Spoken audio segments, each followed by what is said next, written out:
Cardano is about to have a year of immense victories with our patient expectation of the dApp ecosystem. No, let's call it the dApp galaxy finally being rewarded. However, we're a real, honest to goodness, decentralized, permissionless blockchain. That means that as a community, we'll be the consumers of these great products, but we also have to be the police. Ready? Let's go. IOHK and Charles seem to be very concerned about this issue, rightfully so, in my opinion. So, we're going to talk about everything that they're going to do to try to help us police the ecosystem. We're going to talk about the new IOHK proposal for a deterministic tiered fee system, and we're also going to talk about the new RealFi article dropped by Director of African Operations, John O'Connor.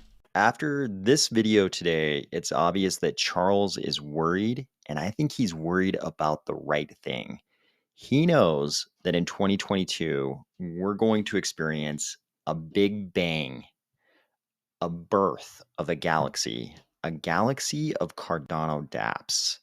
There's going to be this entire giant ecosystem.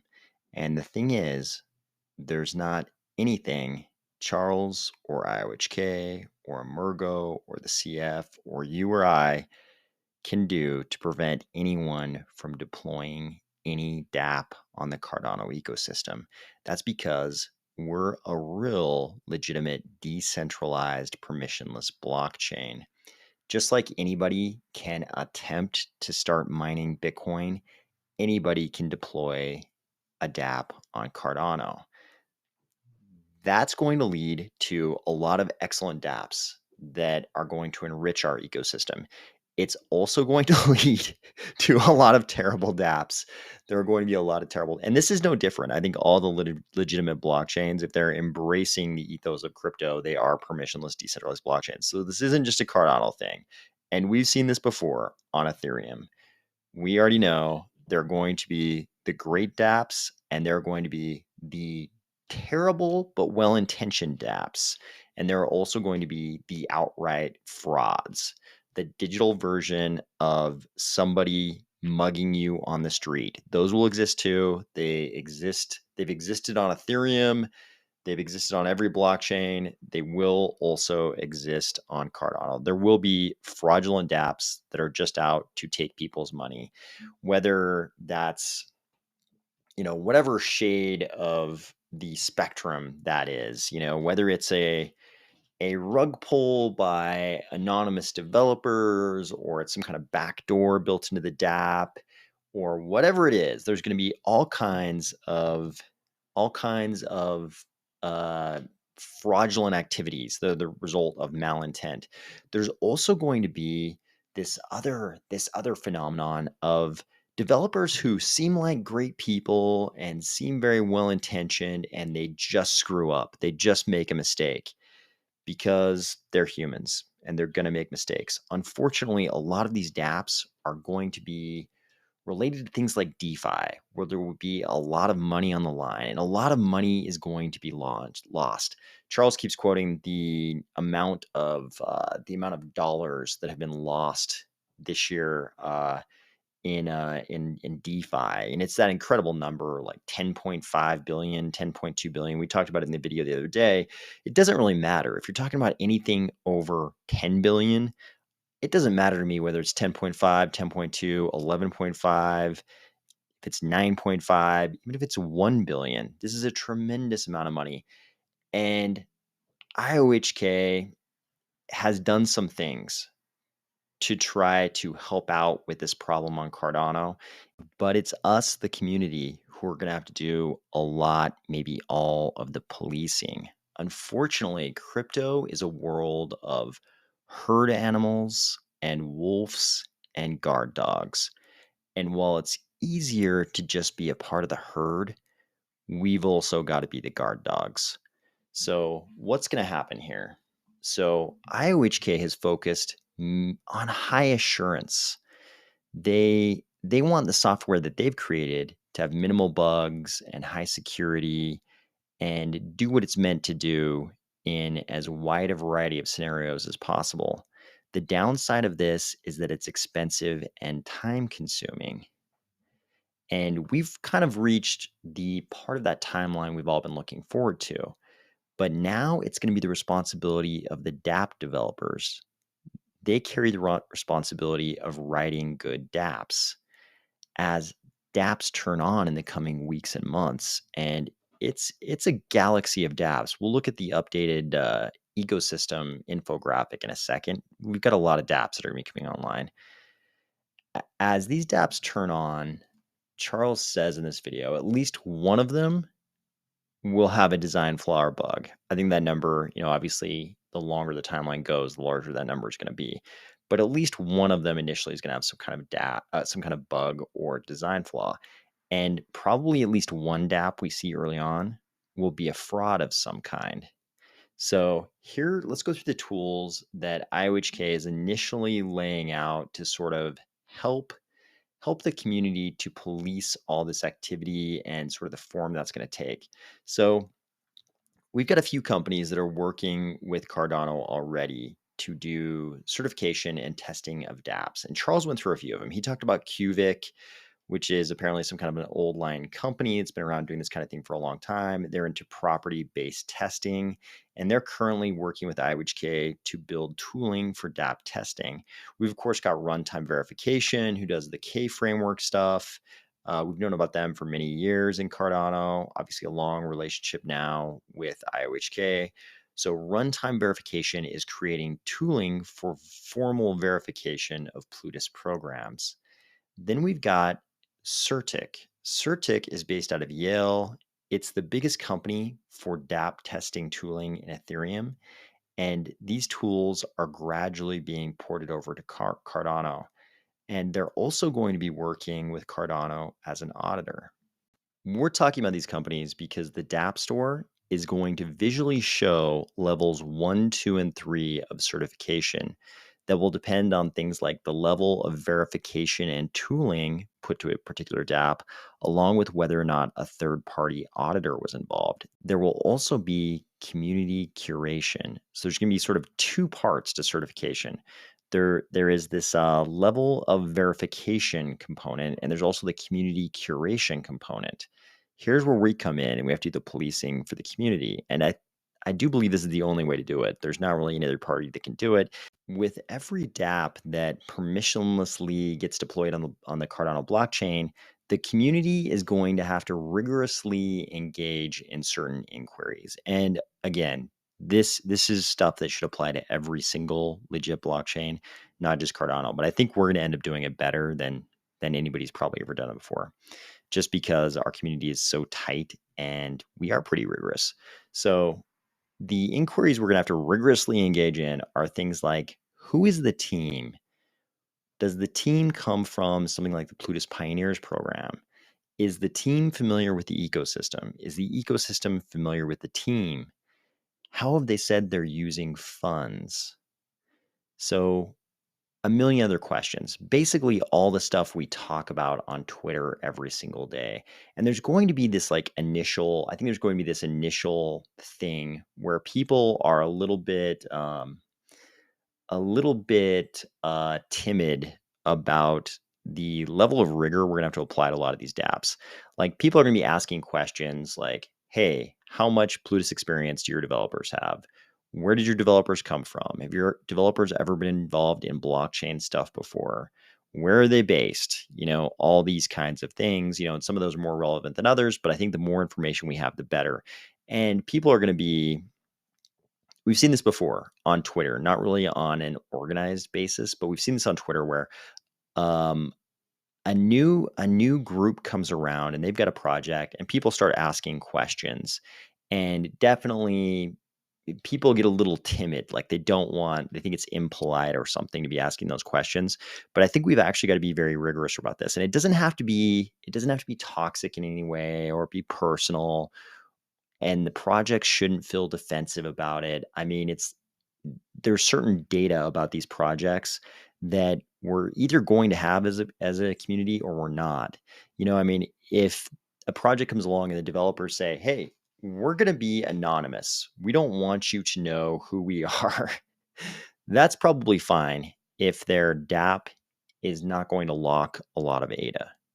if it's not going to lock, let's say, any ADA, right? If it just does some little silly thing, probably fine for them to be anonymous if there's going to be no money at risk. But if somebody comes around and they're completely anonymous, there's no accountability for any potential rug pulls, that's something that everybody should know. And if people still want to, you know, lock their money in that project, that's kind of on them as long as they know and it's very obvious to everybody. But if nobody asks the questions like, hey, who are your dev team? Have they ever done any blockchain stuff before? Are they familiar to the community? Do we know who they are? Do we believe they actually know something about Plutus if you're using Plutus smart contracts? I don't think we should be timid about these questions or think it's somehow impolite or improper for someone to rigorously ask these questions of new projects. If they say, "Hey, we're not asking for anybody to deposit their funds in our project in any way, and for whatever reason we want to be anonymous," that's probably, that's one circumstance. But if they are asking for people to deposit their ADA for people to open up the ADA lobster claw and release ADA into their potential little lobster traps, then I think we need to ask some hard questions. And it shouldn't be this thing where people are timid or people are, discouraging people from rigorously asking those questions. I think we have to do it because, as Charles points out in this video, some of these dApps are going to produce problems. But if we have asked all the right questions, we'll be able to point out to the Cardano critics when that dApp that caused a problem was an uncertified dApp, or it was one who claimed a third-party audit by an auditor nobody's ever heard of, because these things are going to happen.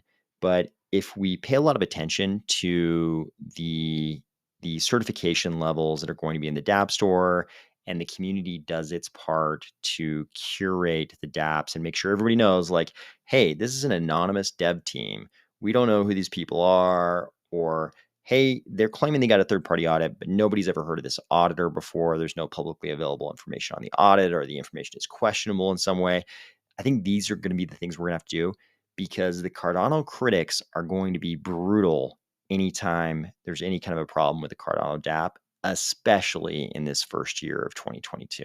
That's because the Cardano critics know all too well that Cardano is well positioned to upend the apple cart as soon as the PAB hits mainnet and these dApps can actually start launching. There's been this illusion for the last couple of years that it was okay that Ethereum gas fees were so crazy, and it was okay that so many of these things on Ethereum didn't make sense, that you could attempt a transaction, have it fail, and you still lose your gas fees, that it's nearly impossible to predict the correct gas fees for a transaction at any time because there's no determinism in transaction fees on Ethereum. All these millions of reasons we've talked about ad infinitum on this channel, they all know already that it's not really optimal over on the Ethereum side. And there are already some competitors that have come along. Um, we won't go through all of them, but the ones that are in the top 10, at least the ones that are getting the most attention right now, seem to have sacrificed some part of the promise of decentralized cryptos. Often they've sacrificed the decentralization part. So that allows people to say, yeah, the fees are better over there. And, they've fixed a lot of the problems with Ethereum, but they're not decentralized. So they're not really a threat to Ethereum. It's okay for us all to still believe in Ethereum. But the second Cardano comes along and it hasn't sacrificed any part of the solution to the blockchain trilemma, and it also solves the problems of Ethereum, that upends the apple cart. That's a problem. They're okay with the Solanas of the world to some degree because it has its own sacrifices that present a different proposition than Ethereum. Cardano comes along, it hasn't made any of those sacrifices. If it also solves the problems of Ethereum, that upends the world order that everybody's sort of become accustomed to, that everybody's acquiesced to. So people aren't comfortable with Cardano launching dApps that actually work, that have deterministic fees that don't have any of the problems of Ethereum. People aren't going to be comfortable with that. So the second we have any kind of a problem with our dApps in Cardano, you're going to see a level of brutal criticism. You think they're brutal about Cardano now? When one of our dApps loses, let's say the first dApp that loses $10 million or more worth of ADA, the level of criticism is going to be so brutal, no one will believe it. That's why, as a community, we need to very rigorously engage in community curation and ask all the hard questions right at the start so that everybody knows when a dApp hasn't met the benchmarks we would usually require to use that dApp with a certain level of trust.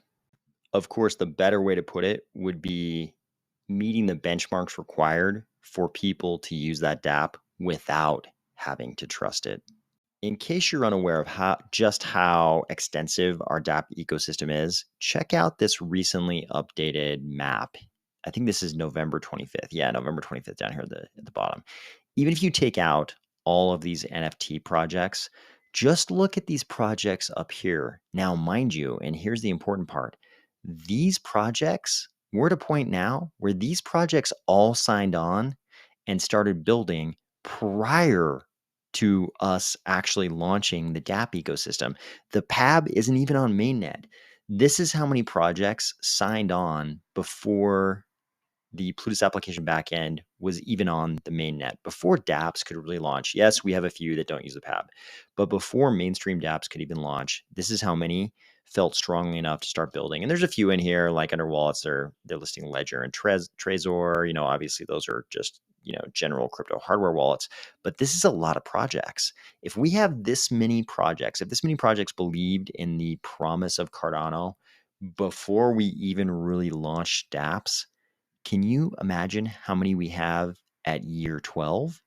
How many will we have, or I mean, sorry, month 12? How many will we have at month 24? It's going to be exactly like NFTs.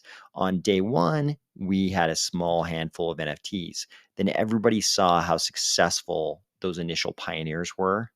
And, after only a handful of months now, we have this many NFTs.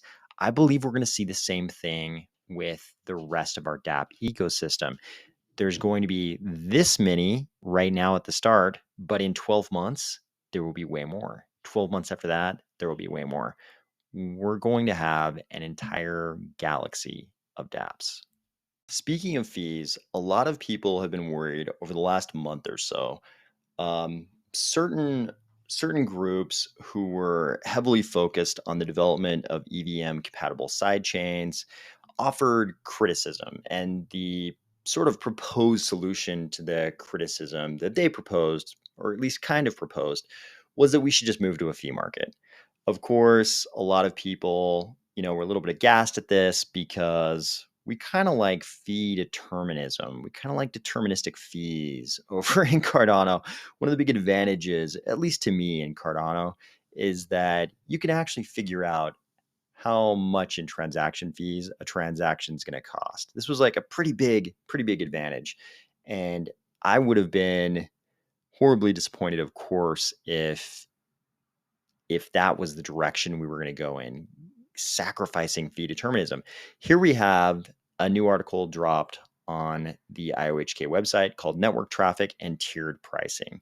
And this to me is a much better solution to this problem than going to a fee market. So here's what they're proposing in a nutshell. It's a pretty short article, easy read. What do they say? It's like a 7-minute read, but it's actually pretty simple article. I'm sure it gets extremely complicated, but they've kind of simplified it for us here.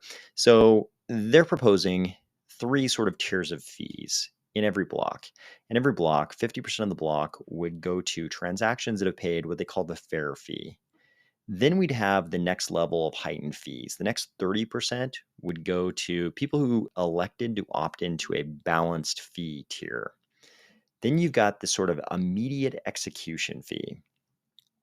People would opt into this, and 20% of the transactions in the block would go to people who opted into this immediate tier of fees. So the cost of each of these would still be deterministic. It would be set dynamically by demand in previous blocks. So in times of very, very high demand, obviously the fees for this tier and this tier are going to go up. But in, times of low demand, if the last block was pretty low demand, if the last block was only, you know, 40% full, then these are going to be lower. So this would help solve that problem. People, argued, how are we going to do DeFi if somebody absolutely must, clear a position or something, and it must be done on a very expedited, time-sensitive basis?